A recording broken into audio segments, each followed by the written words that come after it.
Asier Borrero, Gregorio Escudero, Garikoitz Etxebarria, Faustino Marcos eta Irantzu Gaiastegi. Euskal presoak Euskal Herriratuko dituztela jakinarazi dute Espainiako espetxe erakundeek. Denak Eusko Jaurlaritzaren esku dauden espetxeetara mugituko dituzte. Espainiako kartzeletatik Euskal Herrira lekualdatzeko geratzen ziren 5 presoak dira. Eta modu honetan, Etxerat elkarteak eta Sare Herritara plataformak itxitzat jo dute hainbeste urtez luzatu den sakabanaketa politika. Sareko Joseba Azkarraga eta Etxerateko Jose Morales bozeramaileek aldarrikapen horren alde egin den lan guztia azpimarratu dute. Eta zoriondu egin dituzte, modu batean edo bestean, beren ekarpen handia naiz xumea egin duten pertsona guztiak. Dena den, haien esanetan, lana ez da bukatu. Aurrerantzean, presoen etxeratze prozesuan eragitea izango dute helburu, legeak zehazten duen ibilbidearen baitan. Presoei lege arrunt aplikatzeko eskatu dute eta aldarrikapen hori etxera leloaren bidez egingo dutela azaldu dute. Kaixo, eguerdion, Euskal Herritik kanpo geratzen ziren azken 5 presoak Euskal Herrira ekarriko dituzte. Modu horretan, 34 urtetako sakabanaketa espetxe politikari amaiera emango zaio. Etxeratek eta EH Bilduk erabakia ospatu dute, baina argi utzi dute oraindik badagoela lana egiteko presoen etxeratze prozesuan. Azkenean iritsi da aspaldi egin nahi genuen agerraldi hau.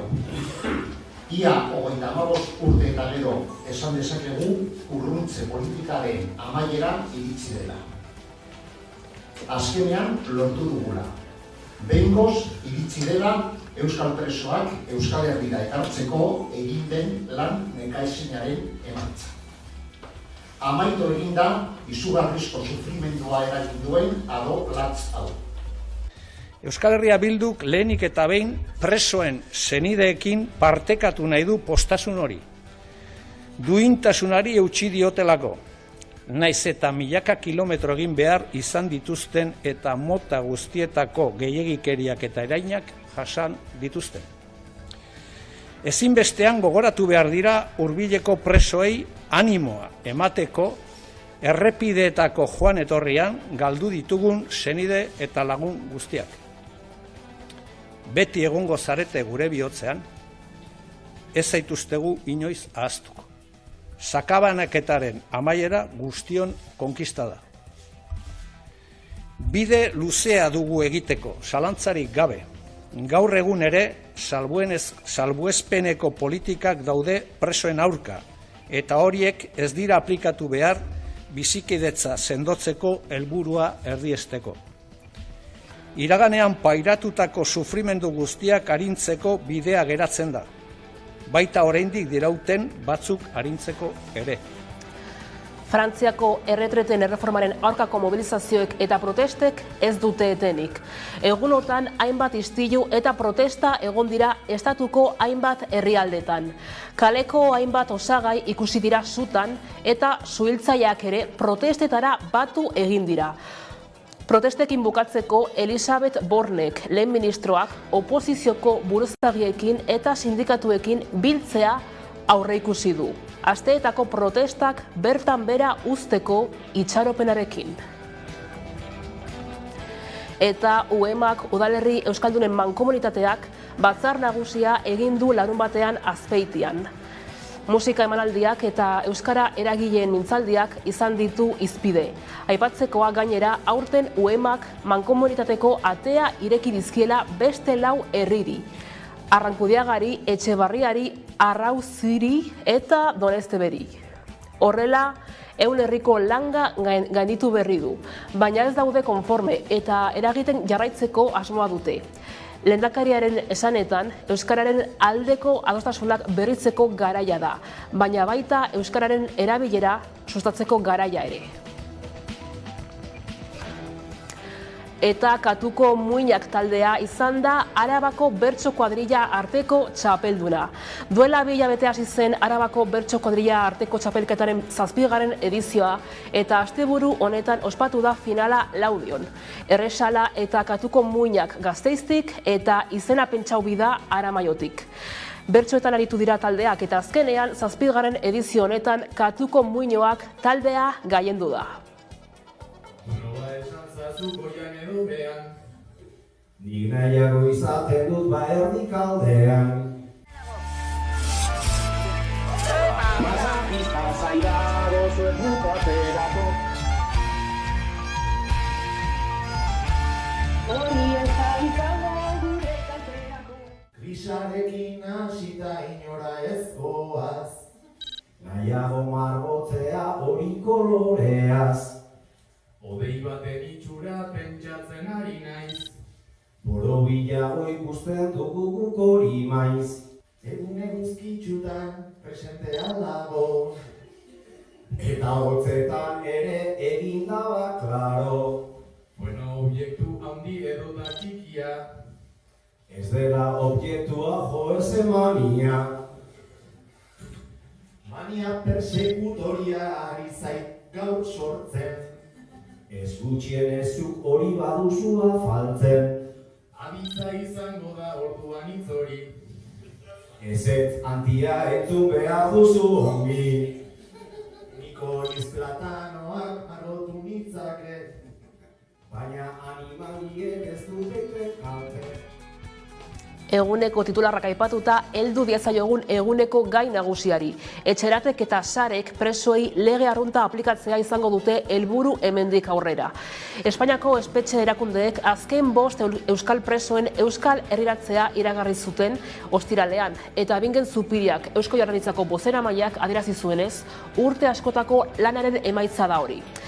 Haren esanetan, gaia beti egon da jasota EAJ eta PSeren gobernu hitzarmenetan, etak jarduera terrorista utzi zuenetik.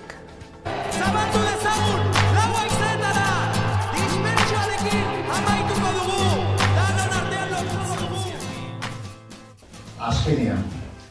Azkenean iritsi da aspaldi egin nahi genuen agerraldi hau. Ia 35 urte eta gero esan dezakegu urruntze politikaren amaieran iritsi dela. Azkenean lortu dugula. Behingoz iritsi dela euskal presoak Euskal Herrira ekartzeko egin den lan nekaezinaren emaitza. Amaitu egin da izugarrizko sufrimendua eragin duen ado latz hau. Milaka kilometro egin ditu. Dozenaka istripu gertatu dira. 1000 gora zauritu egon dira. Eta ezin dugu ahaztu 16 lagun galdu ditugula. 16 pertsona gelditu direla bidean.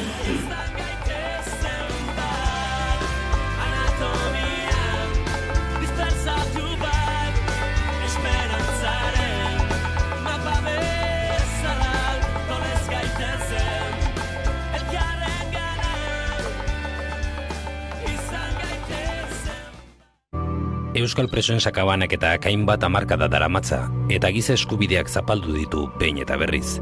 Helburu jakin batekin jaio zen, baina helburu hori ez zen bide horretatik heldu eta espetxe politika honek eragin duen gauza bakarra sufrimendua areagotzea izan da.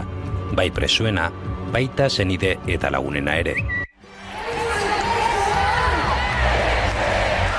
Gure postasuna neurrikoa izan behar da. Ezin dugu hainbeste min eta sufrimendu ahaztu. Oraindik ere emateko dauden beste pausuen bidean eta konpromisoan jarraituko dugu. Zeukan zentsurik eta ondo dago.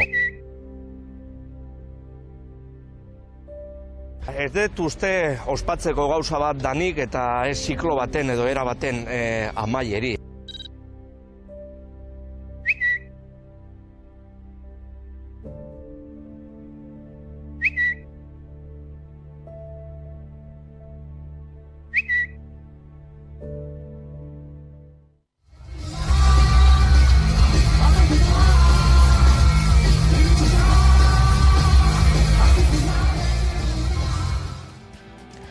Frantziako pentsio reformaren aurkako protestek ez dute etenik. Azken egunotan istilu larriak egon dira Ipar Euskal Herrian eta Frantziako lurralde osoan. Hori dela eta Elisabeth Bornek, Frantziako lehen ministroak, oposizioko buruzagiekin eta sindikatuekin biltzea aurreikusi du, protestak bertan bera uzteko itxaropenarekin, Aiara Durreta. Pentsio reformak tentsioak gogortzen jarraitzen du eta protestek gainera ez dute etenik. Istilu larriak izan dira egunotan Ipar Euskal Herrian eta Frantziako lurralde osoan. Parisko gobernuak pentsio reforma 49.3 dekretu bidez onartu ostean egunero mobilizazioak izan dira. Eta testuinguru horretan Elisabeth Borne lehen ministroaren bulegoak iragarri du Bornek aurreikusten duela sindikatuekin eta oposizioarekin biltzea. Hala ere, negoziazio horiek erosahalmenari eta zerbitzu publikoari buruz izango direla jakitera eman du gaur goizean Frantziako gobernuko bozeramaileak. Krisi soziala eta politikoa eragin du pentsio reformak, baina gai hori baztertzea eztabaidan erabaki du Macronen gobernuak. Pentsio reforma onartu zuten bozketarik gabe 49.3 dekretu erabilita, eta horrek haserrea piztu du gizartean. Lege proiektua onartu ostean egunero protestak egon dira Ipar Euskal Herrian eta Frantziako lurralde osoan. Tentsioa gogortzen joan da gainera, istiluak izan dira, eta horren ondorioz 100 pertsona atzilotu eta zauritu dituzte poliziek. Asteartean alaber beste grebagun batera deitu du intersindikalak iparraldean zein Frantzian. Erreforma onartu zutenetik egiten duten bigarrena, baina mobilizazioak hasi zirenetik deitzen duten 10. Krisi politiko eta soziala eragin du pentsio reformak. Hala, Elisabeth Borne Frantziako lehen ministraren bulegoak iragarri du, Bornek aurreikusten duela oposizioarekin eta sindikatuekin biltzea. Hala ere, negoziazio horiek erosahalmenari eta zerbitzu publikoei buruz izango direla jakitera eman du goizean Parisko gobernuaren bozeramaileak. Hau da, baztertu dute pentsio reforma eztabaidagai izatea. Gaiz aldatuta, UEMak egiturazko neurriak eskatu ditu euskararen erabilera sustatzeko. 100 herriko langa gaititu du, beste 4 herri onartuta, Arrankudiaga, Arroazu, Donestebe eta Etxebarria. Horrela, UEMak Euskal Herri euskaldunaren orubeak sendotzeko konpromisoa hartu du. Ikusi. Eta gure lokanta berriekin amets egingo duten aur jaio berriak esnatu daitezela euskararen herrira eta zorioneko. Euskararen aldeko herri mugimendutik sortu zen. Euskaraz bizitzea erabaki zuten hainbat udalek eta horretarako zituzten zailtasunen aurrean elkartu egin ziren. Ilusio handiko ezin dela, bai matraka handiko epe bai. Aizarnazabalen udalerri euskaldunen eguna antolatu eta 17 udalen artean UEMa sortu zen, 1981an. Harrezkero, euskararen lurgunea zabaltzen eta sendotzen joan da, eta gaur egun 100 udaletara iritsi da UEMa. Euskaraz bizi nahi duten udalerriei erantzuteko lehentasunezko 3 ildo estrategiko lantzen ditu UEMak. Udalen eta udalerrien euskalduntzea, euskal hiztun komunitatearen ahalduntza eta sentsibilizazioa, eta udalerri euskaldunen zaintza eta garapena. Eskerrik asko orain arte egindako bideagatik, zorionak eta segi lanean.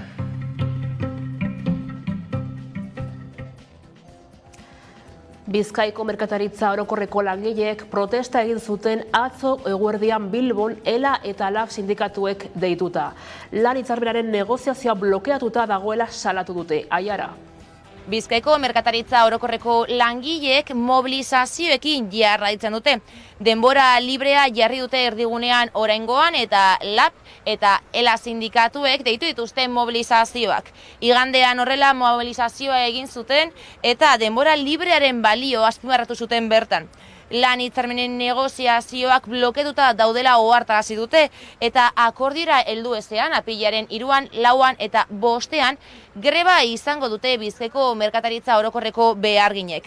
8.500 langile baino gehiagori eragiten dieten hitzarmenak dira aipatutakoak eta aspaldi daude berritu gabe.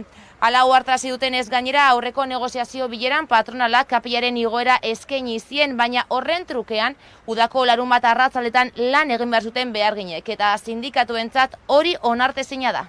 Proposamen bat egin ziguten, KPIaren igoera onartuko lukeen proposamen bat, baina nolabait horren trukean planteatzen dutena da udako larunbat arratzaldeetan lan egiteko aukera kontemplatzea. Akordio bidez, baina lan egiteko aukera. Hemen kontua da, akordioak enpresa askotan trampa bat direla, ez? Enpresa handietan agian badago langile antolakuntza bat eta gaitasun bat enpresarekin negoziatzeko, baina realitatea da hemen sektore honetan enpresa gehienak txiki eta ertainak direla, langileek ez daukatela ordezkaritzarik, beldur handia dagoela, eta beraz akordioak bukatzen duela izaten enpresak nahi duena. Eta guk hori nolabait blindatu egin behar dugu. Azkenean, hitzarmen sektorialen indarra da, bere lan zentroan bakarrik dagoen pertsona horrentzako ere zorua eta babesa dela, eta guk hori izaten jarrai dezan nahi dugu. Oso denbora libre gutxi daukan sektore bat da, ordutegi komertziala kontziliatzeko praktikamente zinezkoa da, eta orduan sektore honetan daukaten arnaz gutxi hori hain zuzen dira udako larun bat arratsaldeak eta hitzarmenak urtean ematen dizkien 4 larun bat libreak, 4 bakarrik. Orduan udako larun bat arratsaldeak arriskatzeak asko suposatzen du. Arabako Foru Aldundiak etxean bai proiektua martxan jarriko du apirilean. Etxez etzeko zaintza eta teknologia bilduko ditu proiektuak. Eta naiz eta hasiera batean proiektu pilotua izango den, aurrerago 50 urteko pertsonei eta desgaitasunak dituztenei eskainiko zaie. Profesional talde batek plataforma baten bidez arriskuak detektatu eta pertsona bakoitzari jarraipen zuzenagoa eskainiko diote.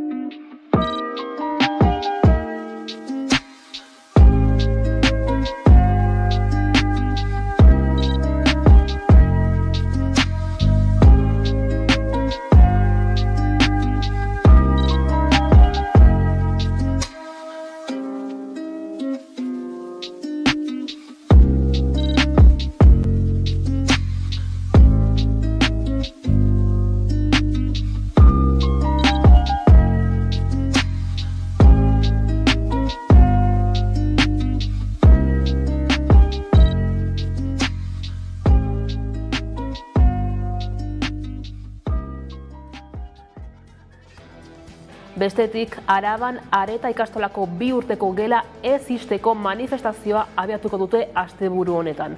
Aurreko astean Eusko Jaurlaritzako Hezkuntza Sailak gela horren itxiera iragarri zuen, bertan 2 ume bakarrik daudelako.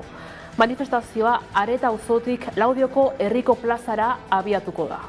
100 pertsona bildu ziren asteburu honetan Aretako ikastolako 2 urteko gelaren itxieraren aurka.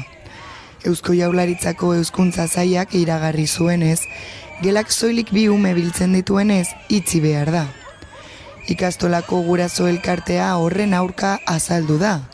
Izan ere ez du ulertzen zergatik ez diren 3 urteko eta 2 urteko gelak nahazten 2 familia horiei aukerarik gabe ez uzteko. Hori guztia ikusita guraso elkarteak manifestazioa antolatu zuen ostiral arratsaldean. Jaurlaritzako Hezkuntza Sailari eskatzen diogu atzera egin dezala 2 urteko gela ixteko erabakia. Hori guztia esan da, irakaskuntzaren aurkako eraso argia dela ere uste dugu. Urte batzuen buruan ikastetxe txikiak ixten joan eta hezkuntza makrozentro batean zentralizatzen baitu. Eskolako komunitateak salatu duenez, erabaki hori ikastola ixteko lehenengo urratsa da, eta hori saihestu nahi dute. Hori dela eta SOS Areta ikastola plataformak sinadurak biltzeari ekin dio, Aretako eta Laudioko 16 saltokietan. Horrekin batera Hezkuntza Sailburuarekin, Jokin Bildarratzekin, bilera bat izatea eskatu du. Elikadura osasuntxoa eta osasungarria lortzeko bidean ikastetxeetan sukaldea egotea ezinbestekoa dela deritzo hainbat ikastetxe publikok. Hori dela eta 15 ikastetxek eskaera amankomuna egin diote Jaurlaritzako Hezkuntza Sailari. Egitasmo aurkezteko prentsaurrekoa egin dute gaur goizean eta bertan izan da Aiara. Konta iguzu, zein da azken berria? Eskola eta institutuetan sukaldea eraikitzea. Hori eskatu diote Eusko Jaurlaritzako Hezkuntza Sailari 17 ikastetxe publikok. Kalitatezko menuak, osasungarriak eta jasangarriak. Hori nahi dute eta hori lortzeko bidea lehenengo urratsa eskoletan sukaldeak egotea dela deritzote. Horretarako gure platera, gure aukera izeneko kanpaina abian da eta mugimenduari esker dagoeneko hainbat urratz eman dira. Adibidez, 2019-2023 hezkuntza azpiegituren planak jasotzen du 6 sukalde eraikitzea, baina momentuz soilik 2 eraiki dira. Horregatik diote ordezkariek urratzak ematen ari direla, baina oso moteldoa zela. Lortu dugu pixkanaka aldaketak egitea. Hala, 2019-2023 azpiegituren planea jada hildo estrategiko moduan jasotzen zen sukaldeak egitea ikastetxe publikoetan. Egia da baita ere, beste ikastetxe batzuk sukaldea egiteko eskaera egin diotela hezkuntza sailari, eta hezkuntza saila eskari horiek aztertzen ari dela. Dena den, argi dago alde batetikan aldaketa bat dagoela, hezkuntza saila ja ari da sukaldeak egiteko asmoak dauka da, baino egia da pausoak motel doazela.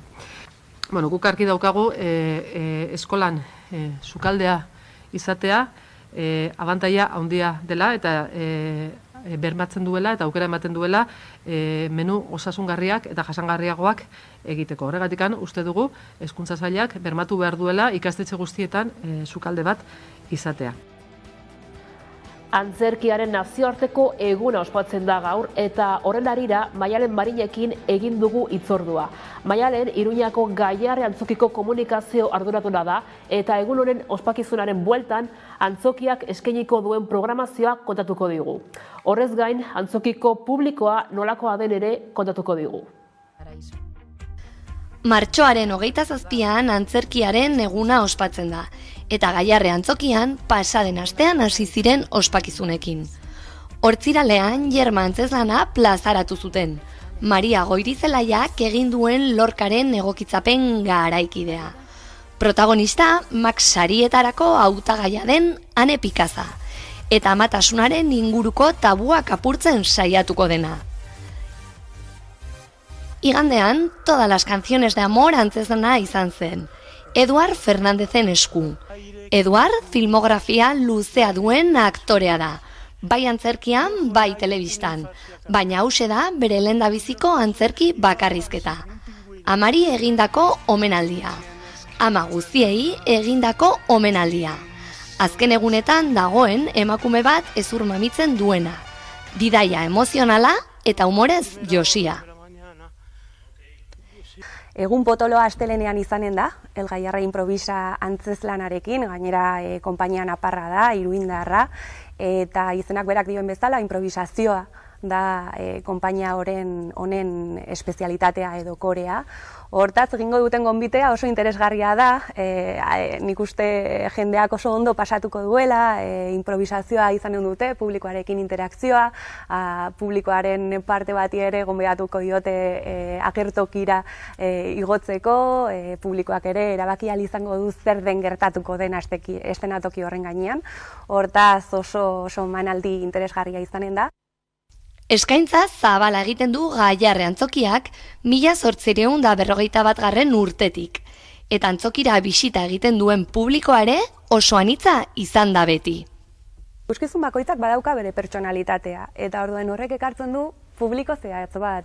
Oso interesgarria da hemen Besaulkien patioan atzean ipintzea, eta ikuskizun bakoitzarekin ikustea zer nolako publikoa dakarren. Kasu batzuetan, ikusten duzu nola batez besteko adina jeitsi egiten den, ez? Oso normala izaten da, zehazki, umorean, bakarrizketa batzuekin eta hori igartzen da. Umorea oso generazionala delako, ez da? Belaunaldi bakoitza badauka horrelako umore bat.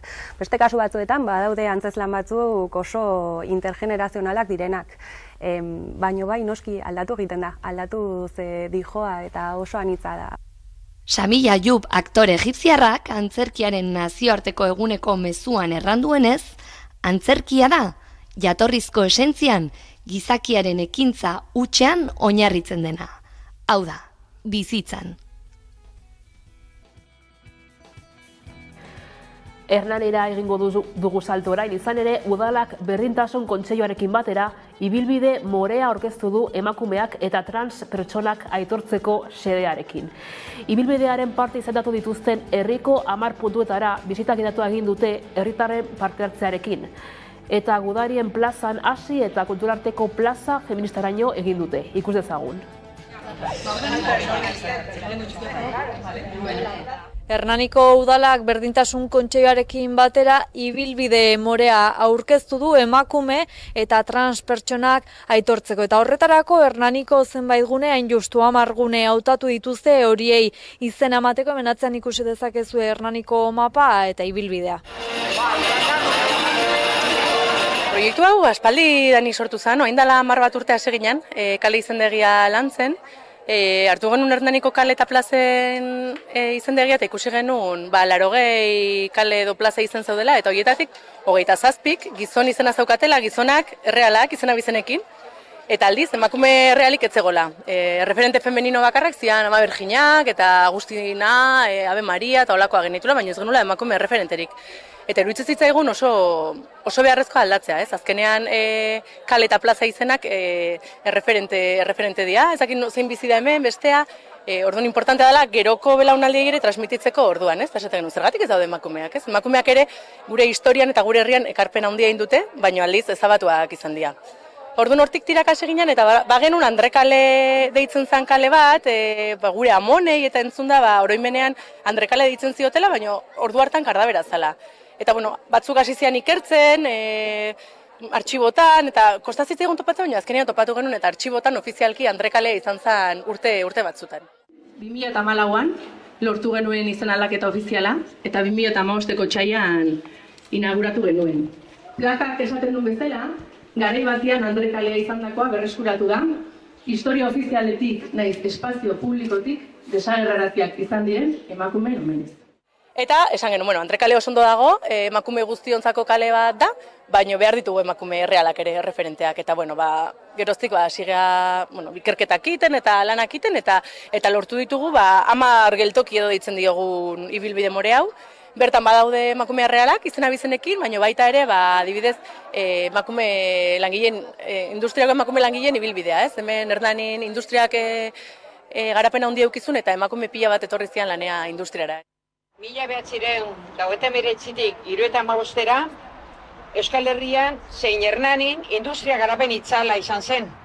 Etorkin askorekin batera emakumeon lan munduratzea ere ekarri zuen. Gero labaderoare bai, emakumeak erropa garbitzea jutezia, baina baita ibiltzean kontu kontari eta esaten dugu gune politiko bat ere dela, ez? Beraien egunerokoa da zitzeite zutelako eta libre zialako ere hortan, ez? Elkargune bat zan, emakumeen elkargune bat, non dena partekatzen zan, aitzakia zan batzutan erropa garbitzea, edo zein trapu hartzen zuten erropa garbitzea juteko, eta elkargunea egunerokoak banatzeko. Lana eta plazerra elkarrekin.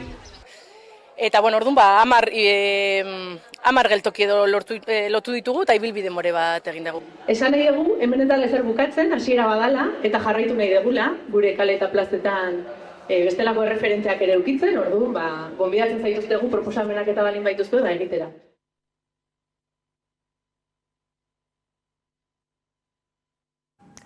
Eta bihar martxoako 28 geltokia saio berria estreinatuko da Hamaika telebistan. Aritz Gamboak aurkeztuta ekonomia jasangarria, errezetak, solasaldiak eta kontsumo arduratsua izango ditu ardatz besteak beste. Emisioa asteartero izango da gaueko 10:00.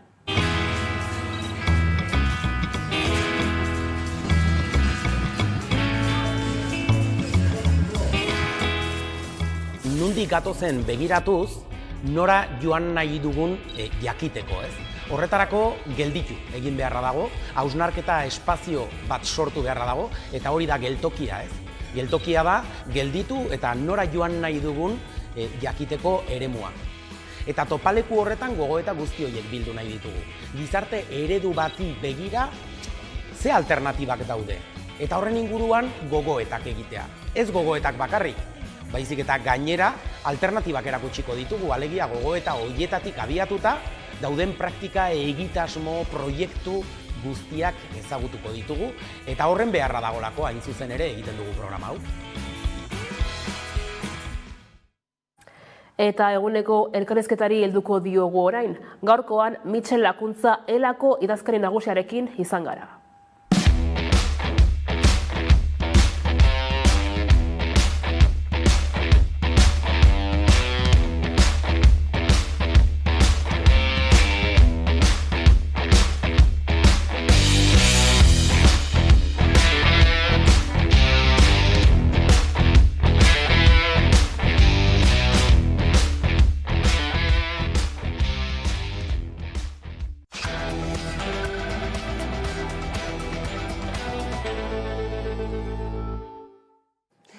Iritsi da eguneko elkarrizketa nagusiari heltzeko unea, eta horretarako gaur gurekin Mitxel Lakuntza Ela sindikatuko idazkari nagusia dugu, beraz ondo etorri gurera.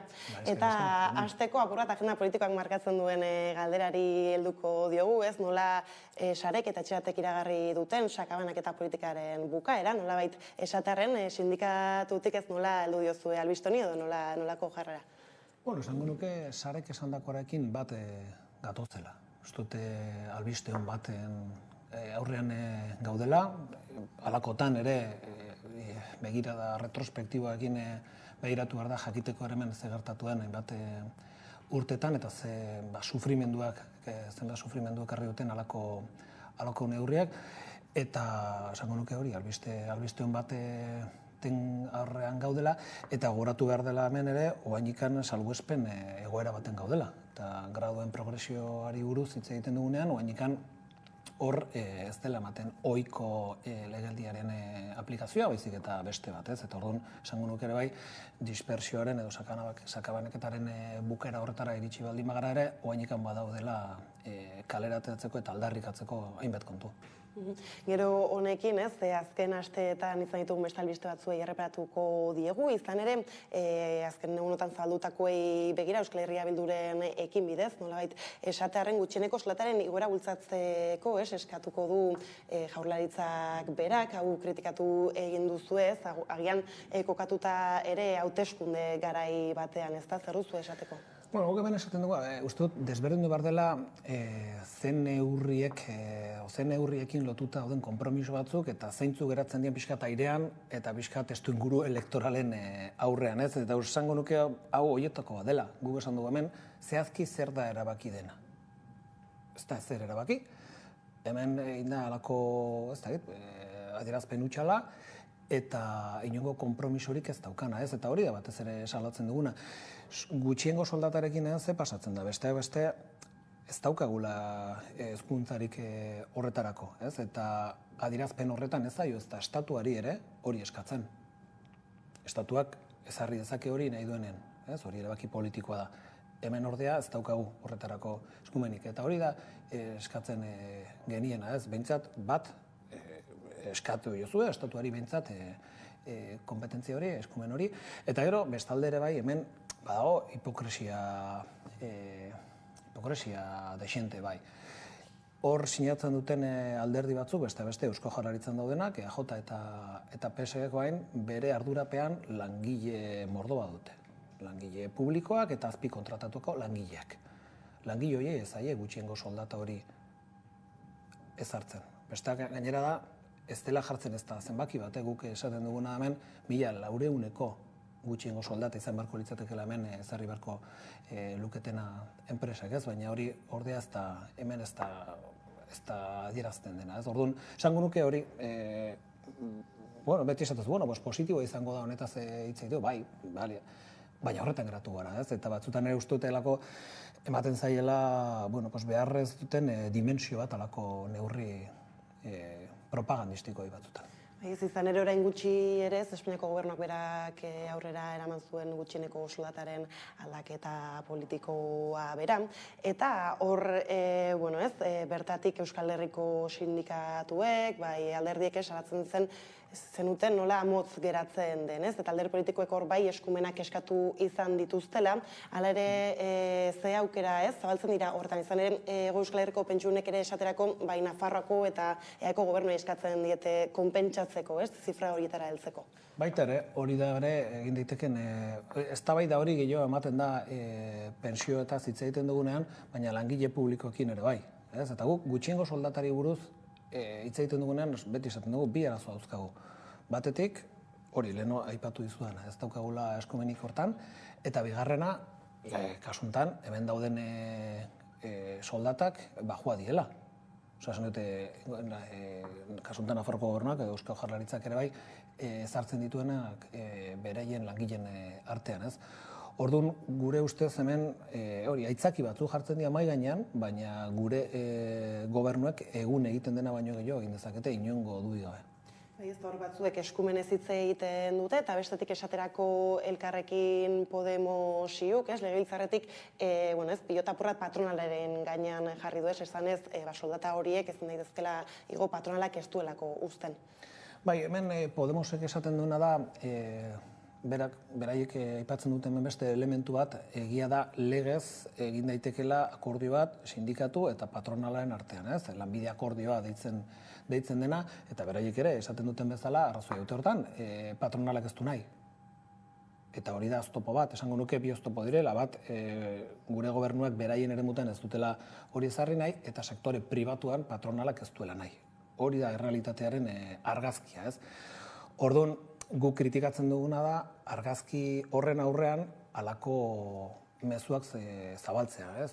Ematen duena, hori azken finak hasi akordio bat dagoela, eta ez dakizte konpromisu lotesleak jarriko dien martxan, ez? Eta lehen esan dudan bezala hor ez dago ezer, da adierazpen bat besterik ez. Eta patronala aipatu dugula, ez? Jarrera aldaketarik espero dan, ez dakitez batez ere, ikusita nola krisialdi, ez? Anizkoiz batez hitz egiten da gaur egun, eta patronalaren jarrera orokorrean, ez? Langileen lan hitzarmenei dagokienez esaterako, ez? Blokeatze egoerak askotan eta azken urte luzetan salatu izan dira, hala ere jarrera badirudi, ez? Sektore askotan esaterako feminizatuetan, ez? Bazabiltzate greban ez dakit, ez? Izan garbiketa sektorea eta antzeko beste hainbat, hala ere patronalaren jarrerak berdin jarraitzen du, baina agian bai eskatu behar da dagoeneko badela momentua aldaketetarako. Bueno, bai, esango nuke hori dela gure aldarria. Eta zuke deskribatuzun bezala, patronalaren jarrera oso itxia da. Eta are itxiago, zuke aipatu duzun bezala, sektore feminizatutan. Ikusten baldin badugu gertatzen ari den hitzarmenen negoziazio horietan, ikusten duguna da, beti, sektore feminizatutan gehiago kostan zaigula akordiotora iristea. Eta hori ematen da ere, patronal publikoa direnean gobernuak, aldundiak eta batzutan ere udaletxeak, eta sektore pribatuan ere bai, hitz egiten baldin badugu residentziei buruz, merkataritza, ostalaritza, etxez-etxeko laguntzan. Sektore horietan beti dago blokeo bat, eta guk argita garbi esaten du, hau da, emakumeak direlako, eta patronalak bere posizioa horretaz baliatu nahi duelako. Eta posizio horrek gaur eguneko testu inguruan ez zera arrisku dakartza? Arriskua esate duzu patronaren posizioaren bueltan. Bueno, arriskua erabatekoa, esan nahi dut, halako testu inguru batean jakinda ere, ze krisi, batez ere inflazioaren inguruan eta energiaren krisiaren inguruan gizartea ze puntutan dagoen eta zeintzuk diren zailtasunak, patronalak zer egiten du? Blokeatzen duen heinean hitzarmenak, soldatak ez digotzen, eta horrek pobrezia dakar. Eta guk salatzen ditugun idei nagusien artean hori da pobretze fase batean gaudela. Hori da arriskua pobretze fase horretan are gehiago sakontzea. Eta pobretze fasea aipatu duzula, lehenago ere ez, pentsioez aritu garela labur, horretan sakonduz, iritsi da eskribaren proposamena bera, orain badabil, abesak lortu nahian, kritikatu egin duzue ere ez, proposamena bera ez, aurrera pausoen falta nabarmen bategatik ez, zer mezu hor zabaltzeko? Bueno, hemen, esango nuke ezkerretik eta sindikalismotik ere bai irakurketa kritikoak egiten ditugunean, normalean arazo handiak izate ditugu gure argudioak plazaratzeko edo zabaltzeko, edo bintzat ere konpetitzeko beste argudio batzu mahai gainean jartzen dituzten horiekin, ez. Hemen zer pasada, kasuntan, estatuan gobernua eta UGT eta komisionekin egin da akordio zabal bat, aurre ikusi behar dena da ere bai beste alderdi batzuk horretan gehitzea, eta halako adostasunak ematen direnean, esaten dut, zaila egiten zaigu behintzat plazaratzea edo behintzat konpetitzea argudioen konparazio horretan, ez? Eta guk esaten dugu, behintzat, guazen ia tarte bat irekitzen diogu gure argudioai. Zer ukatzen dute horre, esango nuke, pentsio erreforma ontzat ematen dutenen artean. Badago adostasun bat, eta adostasun hori ematen da 2 puntuen bueltan, ez? Bat, ez dutela esaten hor murrizketari dagoela, eta aztertzen baldin bada erreforma hori hor murrizketak daude, eta bestea da, ez dela, ontez ere ez da zer hitz egiten, aurreko erreformetatik, aurreko murrizketatik ez dela neurri bakar bat ere indargabetu. Orduan, guretzako hori ez da nola nahiko azterketa bat, ez da nola nahiko irakurketa bat, ez? Eta guk esaten diogu ezkerreko alderdiai eta Unidas Podemosi edo EH Bilduri esaten diogu maiz, behintzat esan zazue hemen dagoen guztia. Ez izkutatu, erreforma horrek dakan parte ilun hori. Eta guretzako parte ilun hori oso zabala da. Besteak beste, hitz egiten ari delako beste gauza batzu. Eta hemen esaten zaiguna da, 50 urte baino gutxo dauzkagun hori, murriztuko zaigula pentsioa. Luzatzen delako, 2040 urtetik aurrea, kalkularako erabiltzen diren urteak. Orain 25 dira, bere garaian 15 urte ziren, bere garaian 8 ere bai, eta orain eramango da 30 urte arte. Eta horrek jaitsiko ditu etorkizuneko pentsioak, ez? Bestalde zer esaten da horrere bai, ezue, pentsio publikoen gastua handitzen baldin bada eta tope batetik, muga batetik pasatzen baldin bada, murrizketa batzuk etor daitezke. Edo aukerak behintzat daude horretarako. Eta horretarako AIDEF egun existitzen den mekanismo, kontrol publikorako dagoen mekanismo bat, ematen zaizkie eskumen batzuk. Eskudantza batzuk. Eta orduan, hartzen baldin badugu neurri hori, kalkulurako hartzen diren urteak, pentsio publikoen muga, eta AIREFen papera, gauza ez da oso xamurra. Behintzat ez dute, behintzat gure irakurketatik ez dago hemen irakurketa positiborik egiteko tarterik. Horrek ez du esan nahi, behar bada, etorziteken erreforma pentsioa okerrago izaterik ez dagoenik, ez? Guk hori ikusten dugu eta aitortzen dugu, eta badakigu beste alderdi batzuk horretan jokatu dutela, baina horrek ez du erreforma ona bilakatzen, ez? Hori esaten duguna, eta guk eskatzen duguna da behintzat aukera bat erreforma honetaz hitz egiteko eta argudio guztiak behintzat ezagutzeko.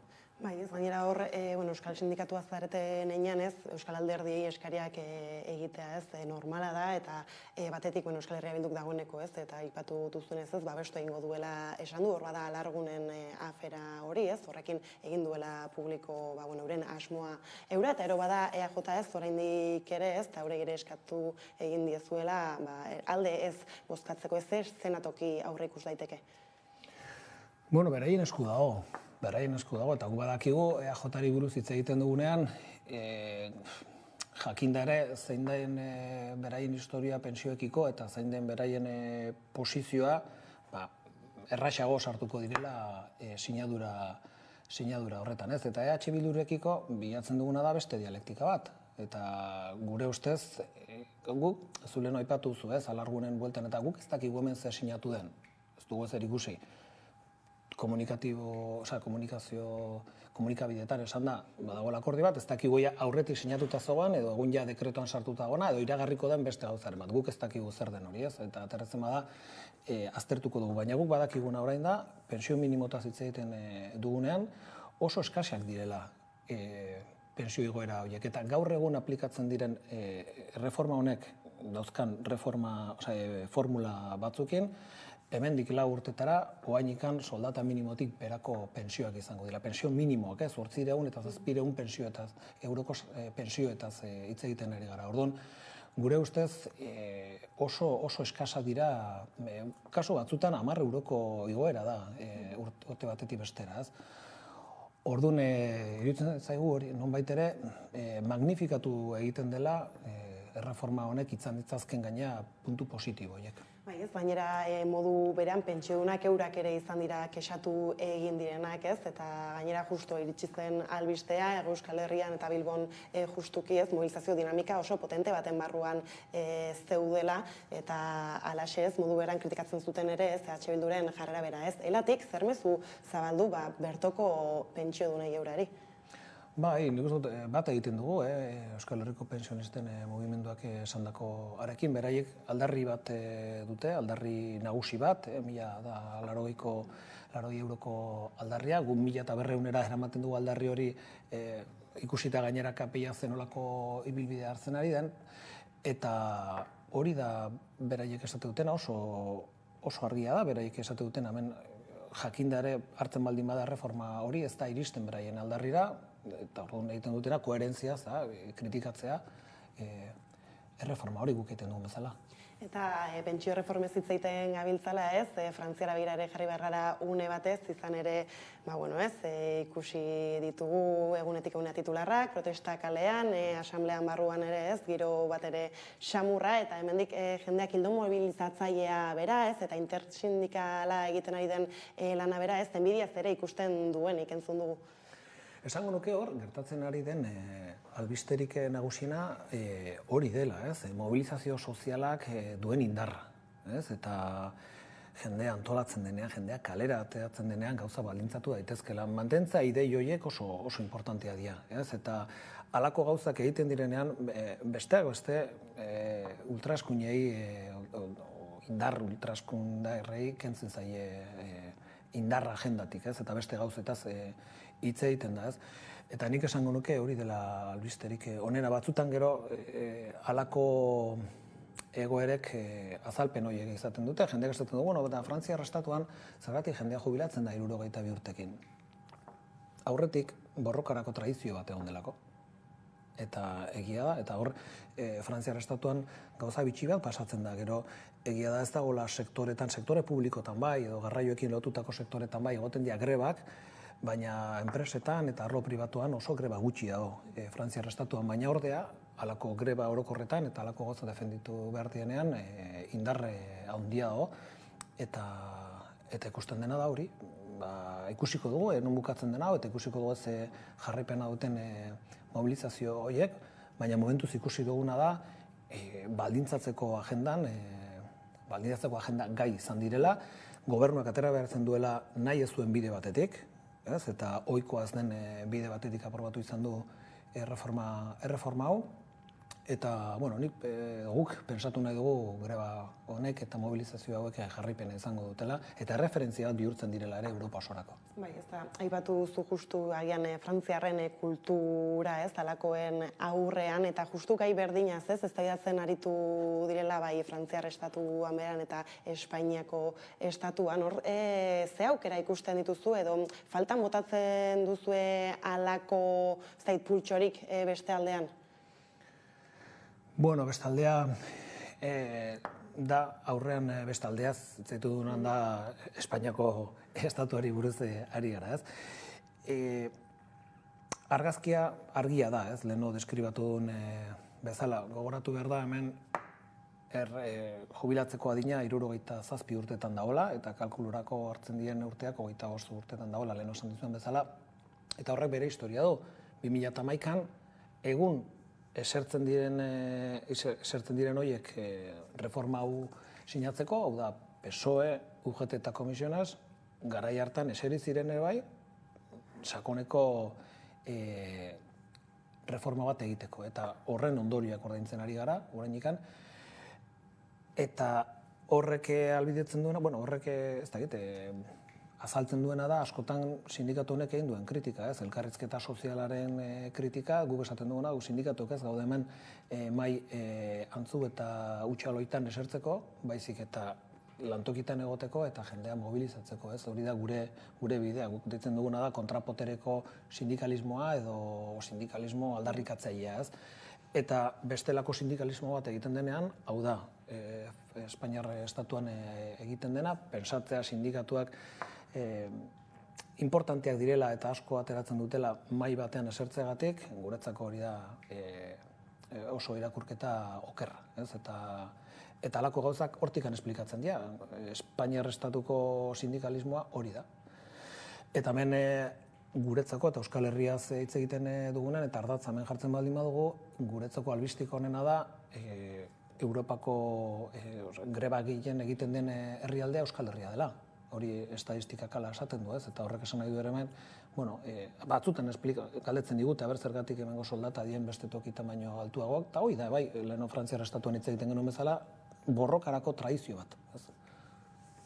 Bai, ez, eta gainera orain protestez eta grebez gabiltzala azken urteetan horre pultsua edo bintzat jo puntua osasun gintzan izan da, ez? Batetik EAEn eta bestetik Nafarroan, ez? Azken aldiko protestak bintzat ez hor da fokua, eta hemen hainbat albiste iritsi zaizkigu, ez da? Hasi zen medikuen sindikatua bere aldarriekin, gero sektore publikoko ez, beste hainbeste ikusi zuten nola desbiratu egiten ari zela osasun bidearen edo osasun gintzaren eztabaida bera, eta oraindik ere ez, baditugu hor akordio berriak, grebarako deialdiak sindikatu batzuk atzera egin dutela, eta hala ere ez, elakune honetan beste sindikatu batzuekin batera, aprilaren 4ako greba deialdia bere horretan, eta horri heldu egiten dio, ez? Nolari zarete bizitzen guzti hau, ez? Izan ere, batzutan zaila ere bada ulertzen kanpotik.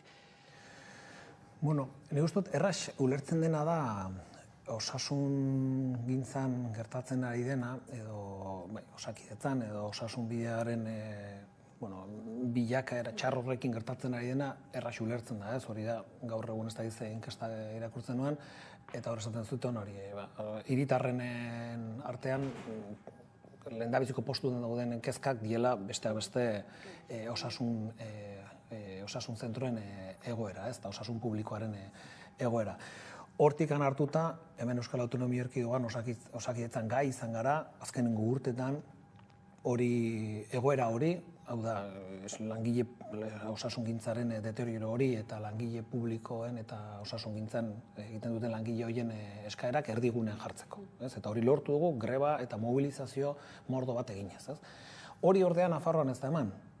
Eta Nafarroan egoera ez da ez berdina. Osasun bidean edo osakidetzan bizi den egoera oso antzekoa da. Baina han ordea, egon da beste posizio bat, eta gu kritikoa izan gara, beste lab sindikatuarekin, pensatzen dugulako, mobilizatzeko garaia zela, eta egin dena baino gehiago egin behar zena. Eta kasuntan ere ikusi duguna, eta guretzako oso albiste txarra da, jarrita zegoelako greba egun bat, aurreko asterako, eta deskonbokatu dute UGT eta labek. Orduan guk plantetzen duguna da grebarekin jarraitzeak, osasun bideako langileen arazoak ez direlako bukatu akordio horrekin, hau da, akordio horrek ez dauka inongo konpromisorik. Guk horrela aztertzen ditugu akordioak, konpromisoak baldin badago eta adukia baldin badago sinatzen dugu. Ez baldin badago, borrokan jarraitu behar da. Ez da besterik, ez? Eta hor kritikoa izan gara, beste, adierazpena besterik ez direla egiten, ez? Eta hor grebarako deitu ziren aldarri horietatik ez da bat ere akordio horretan jaso, ez? Orduan, gure ustez, eta irakurketa politiko bat egiten dugunean, kasu honetan LAB eta UGT sartu dira babestera parlamentuan, kasu honetan Nafarroko Gobernuak EH Bildu zeukan akordio bat. Jarrera hori nola uler daiteke, sindikatu hauen jarrera aldaketa? Ela eta laben arteko desadostasunak beti kutxa ezberdinetan sartu baldin daitezke desberdintasun horiek, bat izan da resistentzia kutxa, bestea lehia sindikala eta bestea autonomia sindikala. Eta guk nola ulertzen dugun autonomia edo labek nola ulertzen duen, ez? Eta gure ustez sindikatu batek izan behar duen autonomia da beti langileen interesen araberakoa, ez? Eta kasu honetan, gure ustez badago lotura bat, kasu honetan UGT PSOErekin eta kasu honetan labena EH Bildurekin. Eta hemen gauza batzuk lehenestu dute akordio politiko bat, eta uste dut oso albiste txarra dela, sindikatu batzuk babestu behar izan dutelako akordio politiko bat, akordio gutxala. Eta ordea, txibite beraren edo bere gobernuen ibilbidea negoziaketa guzti hauetan ez nola egiten duzu horren balorazioa, ez? Izan ere, hasieran ez ikusten zen nola medikoen sindikatuarekin ez, kasik momentu batzutan ez eskutik ere bazindoa zela, gero aldatu egin ziren gobernuaren jarrerak, eta gero ez, oraintxe ere bazabiltza beste negoziaketa batzu ez. Bueno, esango nuke, hemen zoritxarrez sindikatu medikoa izan dela azkenengo hilabetetan atea den garaie. Kasuntan lortu du txibiteren gobernuak bat egitea beraien onartzea, obesan da beraien aldarrikapenak, eta guk esaten dugu, medikuei soldatek igo bartzizkie, baina ez bakarri beraiei, eta guk nahi genuna zen akordio integral bat, akordio orokor bat, osasun bideako langile guztientzat. Eta kasuntan sindikatu korporatibo bat bakarrik beraien interesak lotu dituzte, eta guk kritikoa gara, txibiteren gobernuak hori ontzat eman duelako, baina gero baita ere, horretan ere aterazen Navarra suma esatea izue, nik babestuko dut gobernua honetara iristen baldin mazarete, eta bukaeran ere bai, Bildu horretan, akordio horretan sartu da, ez. Eta hau da, guk egiten dugun kritika bat, ez, diote, eta txibiteren gobernuaren balantzea baloratzen dugunean, guk ez dugu uste hemen hainbesterako aldatu direnik gauzak. Guk ez dugu patronala haserre ikusten, ez dugu Opus Dei haserre ikusten, ez ditugu interes ekonomikoak haserre ikusten, eta horiek haserratzen ez direnean zerbaitengatik da. Eta guk nahiko genuke Nafarroko gobernuak bestelako agenda bat aurrera bultzatzea. Eta osasunaren bueltakoekin lotuta, beste kontu bati helduta, orain mutualitateek langileen osasun arreta osoa eurengan hartzeko, proposamen hori zabaldu egin dute, badirudi Euskal Herriko bi gobernuei zuzendua dela, horren inguruan zer ditzozue? Aztertu beharko genuke ez daukagu zehazki informazioa badakitatera dela komunikabideetan, baina ez du aukerarik izan aztertzeko dokumentoiek eta horre esaten duena. Baina logika baten barruan sartu behar dira alako neurri politikoak, ez? Beti asmoa da, ia nola kentzen diozun osasun publikoari gaitasun bat, kasuntan ere langileon osasuna babesteko, ez? Eta kasuntan da, nola politikatik hartzen diren erabaki batzuk, kasuntan interes pribatutan edo patronalaren mesede horietara, hortarako, diote, hemen asko ikusten da Euskal Autonomia Erkidegoan patronalaren kezka bakarra da absentismoa. Gero ez dute sakontzen ez absentismoa dagoen eta zergatik den, baina hau da berain kezka bakarra. Eta bukatze aldera, osasuna zaintzarekin oso lotuta dago, gero Frantziara begira egin dugu, alderaketa ere protesta handiez, eta orain gutxi iragan zen martxoaren 8 bera, eta hor mugimendu feministak zabaltzen zuen deialdia edo proposamena greba orokor bat egiteko, zaintzaren aferarekin lotuta asko, eta hori ere bada zuen sindikatutik, beste esparru edo lerro bat landu egiten duzena, nola iristen diozue greba horri edo ze aukera ikusten diozue? Bueno, begi honez ikusten dugu, eta uste dute aukera bat dela erdigunean jartzeko zuk lehen esan duzun bezala hainbat borroka, ez? Eta egia da, zaintzaren gaia zaintza profesionalizatu eta hitz egiten ari garenean azkenengo urteetan garrantzia handiko borrokak izan direla, ez? Residentzietan eta etxez-etxeko laguntzan ikusi ditugu oso greba luzeak eta esaten digutena da hori dela, behintzat sindikatu bat izan da, aurkitzen dugun bide bakarra erdigunean eta agenda politikoan kokatzeko emakume langile horien aldarriak, ez? Orduan uste dut oso alde horretatik hori begi honez ikusten dugula, beraiek ere eta mugimendu feministak aipatu duenean esan duguen ikan zehazteke daudela gauza batzuk eta prozesu batean sartzen garela eta pensatzen du joango garela denon artean urrengo hilabetetan zehazten greba horren egun hortan egingo direnak eta bar, baina uste dut aukera badela ere halako gai zentral bat agenda politikoan kokatzeko. Honen inguruko berri gehiagoren zain hemen utzi behar dugu elkarrizketa, mila esker, gaur gurean izatearren. Eta horrela iritsi gara albistegiaren bukaerara, besterik ez gure aldetik, horrek izan dira gaur eguerdiak gurean gaur utzi dituenak. Gogoratu guztiak eta gehiago nahi duzuen aldiro 11.es atarian daudela eskuragarri. Gero arte.